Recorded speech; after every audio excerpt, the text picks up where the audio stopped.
반갑습니다. 방금 소개받은 유비원의 임재환입니다. 네.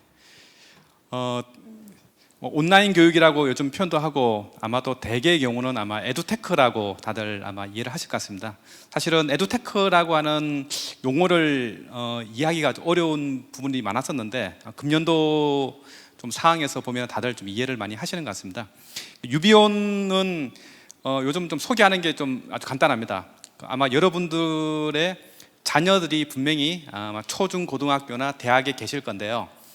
그 자녀들이 지금 공부를 하고 있는 온라인으로 하고 있는 그 플랫폼들의 대부분을 저희가 개발해서 운영을 하고 있는 회사다라고 보시면 될 것 같습니다. 그러니까 예를 들면은 EBS 온라인 클래스에서 지금 아마 초중 고등학교 학생들이 지금 수업을 듣고 있는데 그 플랫폼에 개발하고 운영, 심지어 저희가 지금 상황실을 운영을 하고 있는 그런 회사이고요. 그다음에 캐리스의 이학습터 같은 경우도 원래 있었던 시스템이긴 하지만 그거를 구성하고 있는 주변의 어떤 그런 지원 시스템들을 저희가 최근에 개발을 해서 지원 체계를 지금 연결해 놓은 이런 부분이고, 지금 서울대학교를 비롯해서 주요 대학들의 대부분의 학습 플랫폼들이 저희 회사가 개발해서 지금 운영을 하고 있는 그런 부분들입니다. 그렇게 하면은 아마 다들 회사 부분들은 금방 이해를 하시더라고요. 코로나19 이후에 굉장히 많이 바뀌었는데 학교 상황은 조금 심각합니다.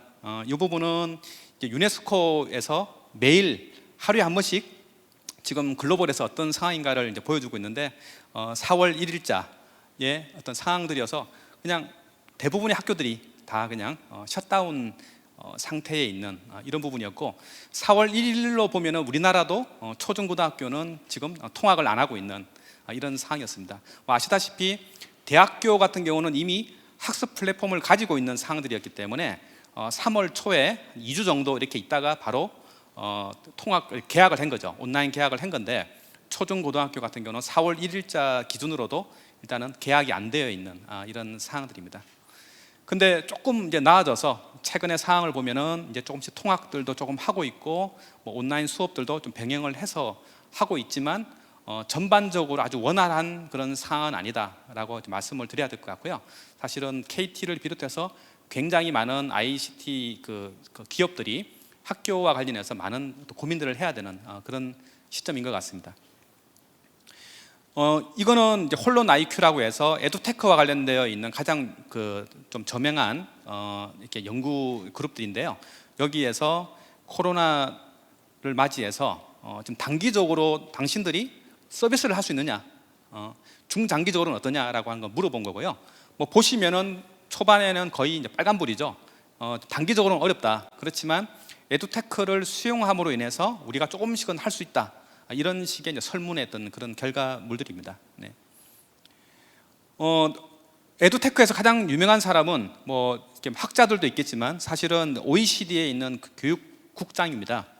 안드레아스 실라이어라고 하시는 분인데, 이분이 어쨌든 간에 좀 종합적인 평가를 한번 했습니다. 그래서 걱정들을 되게 많이 했는데 보니까 그래도 온라인 수업 또는 에듀테크를 활용해서 많은 학교들에서 학습이 이루어지고 있고, 그 다음에 가장 주목하고 해야 될 부분은 뭐냐면은 선생님들입니다. 저희가 DX 관련해서 한 10년은 더 걸릴 거다라고 봤던 상황인데, 이 DX를 아주 한 학기 만에 저희가 해결했다 이렇게 표현할 때 가장 중요한 부분들은 선생님들이 바뀐 겁니다. 선생님들이 바뀜으로 인해서 학교에서 사실은 디지털과 관련되어 있는 그 역량들이 확장이 되어 있다라는 것이 가장 중요한 포인트인 것 같습니다.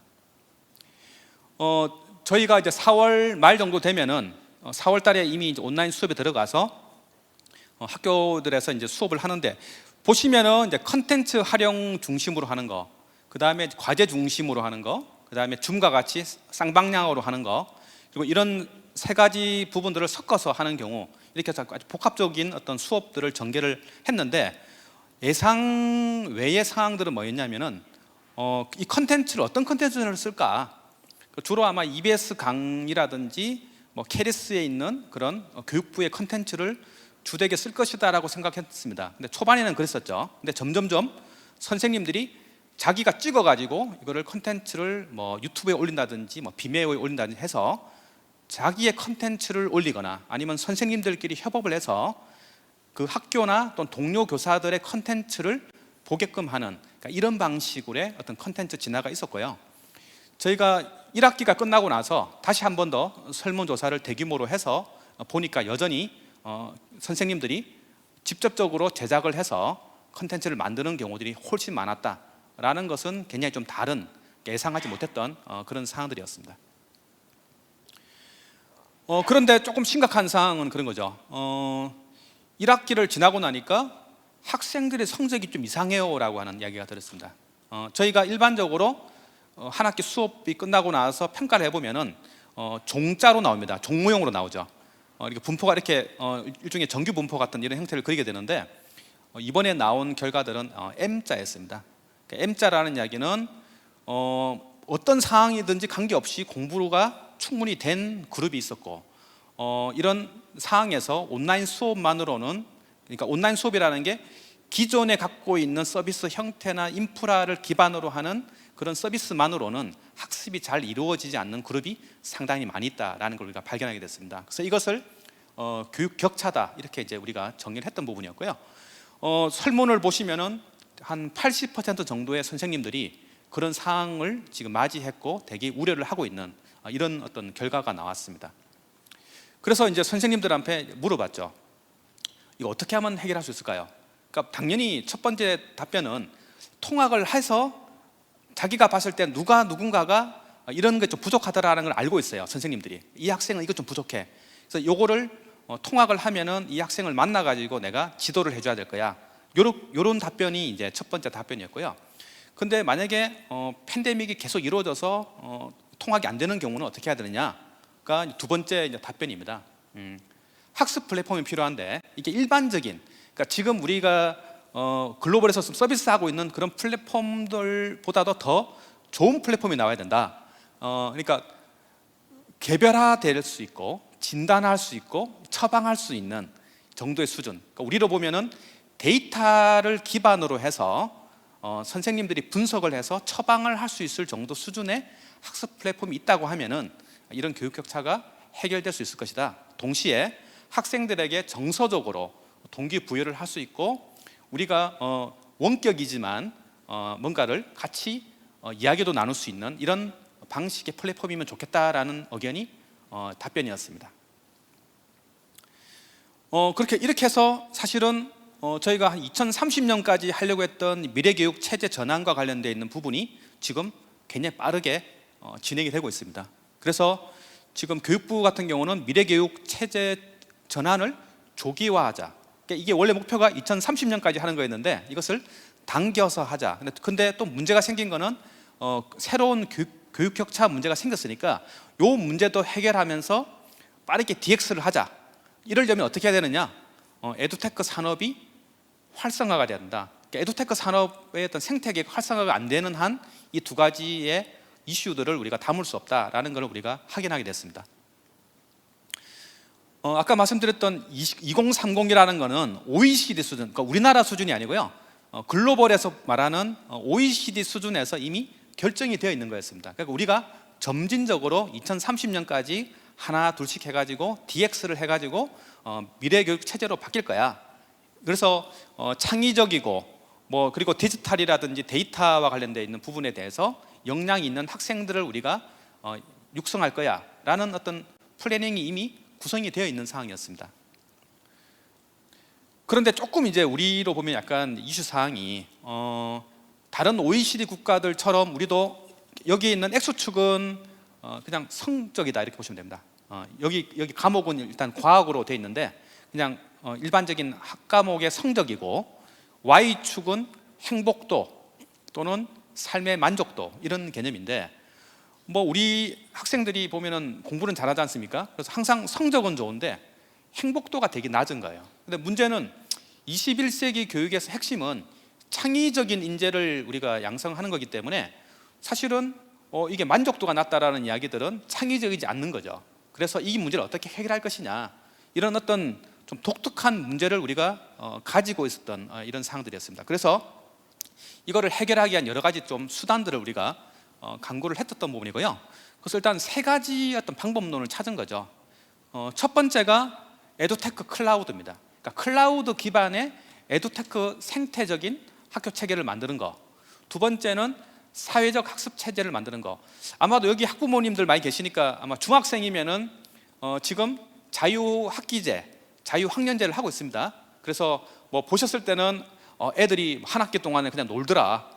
뭐 보니까 학교에 안 있고 계속 뭐 나가서 뭐 공방에 가서 뭐 목공도 하고 뭐 어디 뭐 식당에 가서 뭐 요리도 하고 온갖 어떤 사회적인 활동을 하고 있는 걸 보실 수 있을 건데, 어쨌든 간에 사회적 학습 체제를 통해서 학생들이 원하는 진로를 잡아주고 그런 동기부여가 된 상태에서 학생들을 키우겠다라는 것이 사회적 학습 체제죠. 그 다음에 메이커 스쿨 같이 뭐 인공지능이라든지 다양한 어떤 메이커 활동을 통해서 학생들의 창의성을 만들어준다. 이런 식의 세 가지 어떤 방법적인 것들이 구성이 되었고요. 이것을 우리가 미래학교라고 그럽니다. 이것은 미래학교 모델인데, 최근에 이제 우리가 한국판 뉴딜을 하면서는 조금 더 확장해서 그린 스마트 스쿨이다. 이 이야기는 우리가 기존의 공간이 아니라 학교 전체를, 우리나라에 초중고등학교가 12,000개가 있는데 12,000개의 학교 전체를 리모델링 하거나 새로 지어가지고 공간적인 수준에서도 새로운 어떤 학습이 이루어질 수 있는 이런 걸 만들겠다라고 하는 그런 어떤 플래닝입니다. 그래서 저희들이 이제 미래교육 체제로 점점 전환해서, 원래 그림은 우리가 온오프라인, 뭐 컨택, 언택 이렇게 봤었을 때 중간 단계인 블렌디드 러닝 수준의 온오프가 섞여 있는 이런 방식의 학교 체제로 가야 된다라는 것까지 합의가 됐던 상황인데, 팬데믹이 오면서 섀도우 스쿨과 같은 아예 통학을 못할 수 있는 경우를 대비하는데, 그 경우에도 완벽하게 학교가 기능을 할 수 있는, 학교라는 건 다시 한번 본 거죠. 기능이 뭘까 이렇게 보니까 사실은 학생과 교사의 관계, 지식을 전수하는 관계도 굉장히 중요하지만 요즘 학교의 역할은 지식과 관련되어 있는 이런 학습은 온라인으로 합니다. 그럼 학교에서 뭐 하느냐? 그러니까 일주일에 한두 번 학교 나가서 뭐 하느냐? 학생들끼리의 관계를 갖는 것을 학교에서 하고 있습니다. 그래서 사실은 학생과 교사의 관계 또는 학생 간의 관계라고 하는 이런 네트워킹으로 되어 있는 것이 학교구나라는 부분을 다시 저희가 인식을 하게 됐습니다.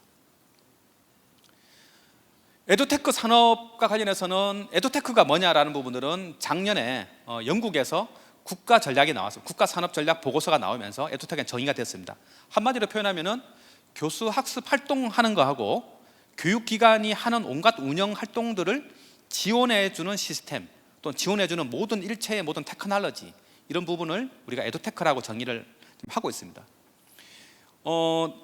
클라우드 기반의 에듀테크 모형은 글로벌에서 보면 딱 두 가지 모형이 있는데요. 영국식 모형하고 미국식 모형이 있습니다. 클라우드로 보면은 구글이 잘 안 보이죠, 산업계에서. 근데 학교 영역으로 오면은 구글이 가장 강력한 클라우드 사업자입니다. 그러니까 미국은 어떻게 했냐면은 50개 주에서 입찰을 했어요, 한 번에.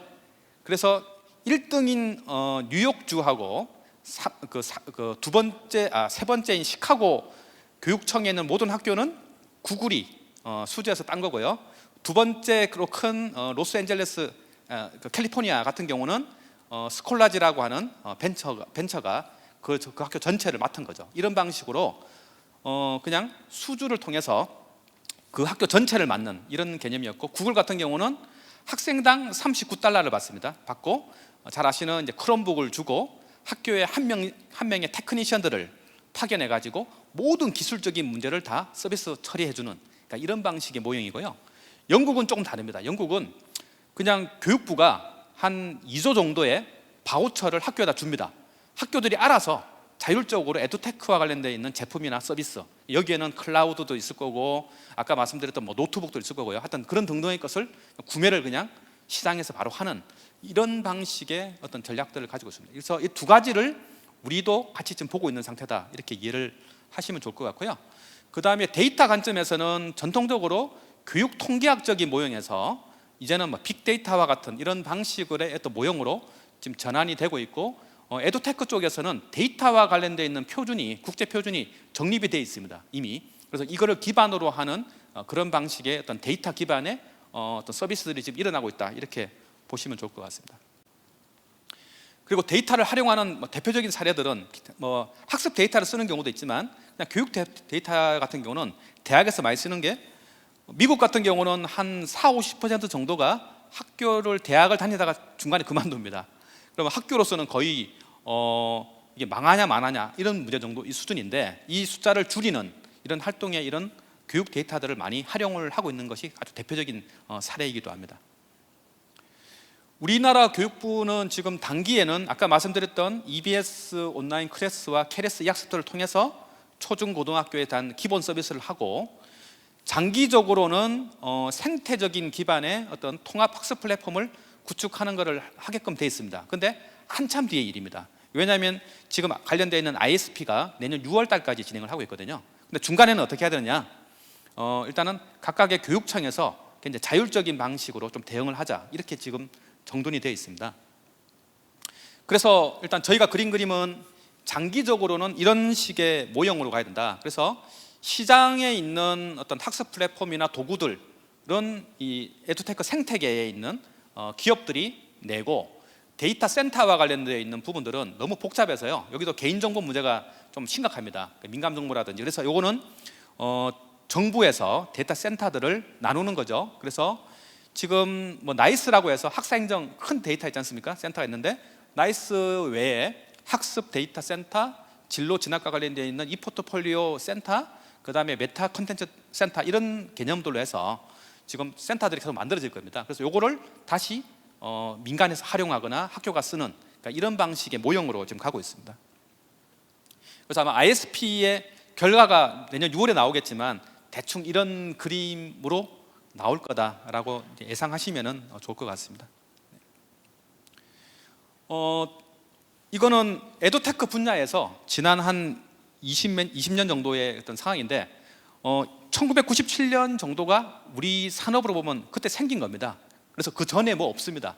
이때부터 투자가 시작되어서 뭐 쭉 보시면은 조금씩 좀 늘다가 2015년 이후로는 엄청 늘고 있습니다. 예, 엄청 늘고 있어서 거의 2017년 정도면은 거의 글로벌 수준에서 보면 한 10조 정도, 우리 돈으로 한 10조 정도가 투자가 일어나고 있고요. 2018년, 19년도도 2017년도보다 더 늘어서 한 20조 정도 수준의 투자가 일어나고 있는데, 조금 다른 데이터입니다. 이거는 이제 그 벤처 캐피탈만 측정해 보면은 이번에 9월 달까지 한 게 한 작년 이상으로 투자가 되었습니다. 그만큼 에듀테크 쪽의 투자라는 것이 굉장히 많이 일어나고 있다, 이렇게 보시고 이거에 대한 후방 효과들을 아마 앞으로 몇 년간 누리게 될 거다, 이렇게 예상이 되는 상황입니다. 그리고 뭐 가장 큰 시장이라고 하는 부분이 교육 시장이고요. 대충 10조 달러 정도가 교육 시장이 될 거다, 이렇게 지금 보는 부분들이고, 대충 8% 정도의 GDP가 교육적인 지출이 있기 때문에 시장 추세를 할 때는 이렇게 추정을 하고 있습니다. 그리고 조금 다른 거는 교육 시장은 좀 줄 수 있다. 이게 코로나 이후에 이제 다시 측정을 다시 한 건데요. 교육 시장은 조금 줄 수 있는데 에듀테크 시장은 원래 예측했던 것보다 훨씬 더 빠르게 성장할 것이다 라는 게 이 보고서, 최근에 나온 보고서의 핵심적인 그런 부분들입니다.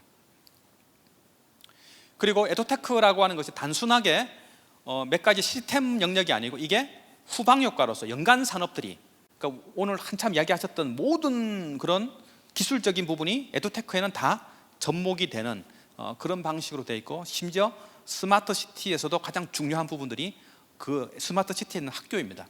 학교를 에듀테크 기반으로 만드는 거, 이게 핵심적인 아젠다로 되어 있습니다. KT와 유비온은 아까 뭐 말씀드린 유비온은 뭐 학교와 관련해서 고객으로 갖고 있고, 그에 맞춰서 한 20년 동안 국내에서 계속적인 활동들을 해오고 있는 그런 회사이고요. 기존에는 서비스 위주로 많이 하다가 최근에는 에듀테크 중심의 어떤 플랫폼이라든지 시스템 위주의 사업들 위주로 많이 하고 있습니다. 그리고 저희가 운영하고 있는 대학으로 보면은 뭐 이렇게 지금 한 10만 정도의 강좌가 전국에 있는 대학에서 지금 우리가 운영이 되고 있고, 활용률로 보시면은 오프라인보다는 온라인에서 한 87% 정도가 강좌들이 활용이 되고 있는 이런 방식으로 보시면 좋을 것 같고요. 그 다음에 초중고등학교는 좀 새로운 어떤 LMS 또 학습 플랫폼을 제가 만들었습니다. 그래서 하이디라고 하는 것을 만들어서 이 부분을 KT하고 협업을 해서 지금 서울시 교육청에서 시범학교들을 지금 진행을 하고 있습니다. 그래서 아까 말씀하신 것처럼 KT가 기본적인 클라우드나 인공지능을 기반으로 하고 저희와 같은 시스템 회사들이 서드 파티로 다양한 어떤 도구라든지 시스템적인 환경들을 같이 제공하고 컨텐츠 사업자들이 같이 들어와서 학교 입장에서는 여러 개 시스템을 쓰는 게 아니고 하나로 쓰는 이 통합 플랫폼이라는 부분이 가장 중요한 그런 부분이고, 지금 갖고 있는 다양한 어떤 기술들이 기반으로 해서 사실은 굉장히 만족스러운 서비스가 일어날 것으로 저희들은 기대를 하고 있습니다. 그리고 최근에 이제 교육청 단위에서 보게 되면은 저희가 원격 수업 지원 플랫폼인데, 이게 의미가 있는 사업은 뭐냐면 이게 첫 번째의 교육청의 입찰 사업이었습니다. 이 부분을 저희가 KT하고 같이 수주해서 지금 획득해서 지금 개발 작업들을 하고 있는 이런 부분이어서, 교육계로 봤을 때는 이제 저희가 첫 번째 이런 어떤 플레이어의 역할들을 지금 하고 있는 거로 지금 인식을 하고 있습니다. 그리고 저희는 아마 기억하실지 모르겠습니다. KT 내에서 아마 메이커스라고 하는 이 잡지에 세 번째로 스피커, 인공지능 스피커 교구를 만드셨는데, 저희가 다섯 번째로 자율주행차를 만들었는데 요거는 저희가 만드는 겁니다. 그래서 아마 인공지능 교육이라든지 인공지능 교육과 관련되어 있는 기반 서비스들도 같이 아마 할 수 있을 것이라 생각하고 있습니다. 네, 감사합니다.